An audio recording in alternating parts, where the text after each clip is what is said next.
السلام علیکم ورحمۃ اللہ وبرکاتہ۔ وعلیکم السلام ورحمۃ اللہ وبرکاتہ۔ کیا حال ہے سب کا؟ الحمدللہ۔ نحمدہ ونصلی علی رسولہ الکریم، اما بعد فاعوذ باللہ من الشیطان الرجیم، بسم اللہ الرحمن الرحیم۔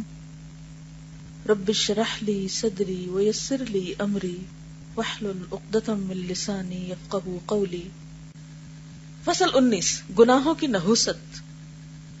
گناہگار کے گناہوں کی نحوست بے گناہ انسانوں ہی کو نہیں، جانوروں تک کو تباہ و برباد کر دیتی ہے۔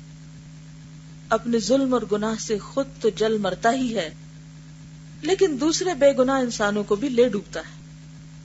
ابو ہریرہ رضی اللہ عنہ فرماتے ہیں کہ ظالم کے ظلم کی وجہ سے چڑیاں اپنے گھونسلوں میں مر جاتی ہیں، کھانا پینا ہی نہیں ملتا، قحط آ جاتے۔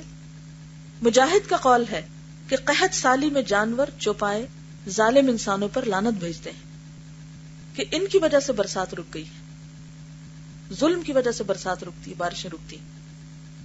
اکرمہ فرماتے ہیں کہ زمین کے جانور، کیڑے مکوڑے، چھپکلیاں اور بچھو تک چلا اٹھتے ہیں کہ بنی آدم کے گناہوں کی وجہ سے ہم پر برسات رک گئی۔ وہ قرآن پاک میں آتا ہے نا، یلعنہم اللاعنون، کہ لعنت کرنے والے ان پہ لعنت کرتے ہیں۔ تو کون کون سے لوگ ہیں اس کی بھی تفصیلات کتابوں میں لکھی ہوئی ہیں، اور اس میں سے ایک چیز ظلم ہے، گناہ ہے۔ بس گناہگار کو صرف اس کے گناہوں کی سزا ہی بس نہیں کرتی، بے گناہوں کی لعنت اور پھٹکار بھی اس پر مسلط ہو جاتی ہے۔ یعنی بے گناہ جو ہیں، جانور وغیرہ معصوم جو ہیں، ان کی بھی لعنت سے اس کو پالا پڑتا ہے پھر۔ جزاکم اللہ خیرا۔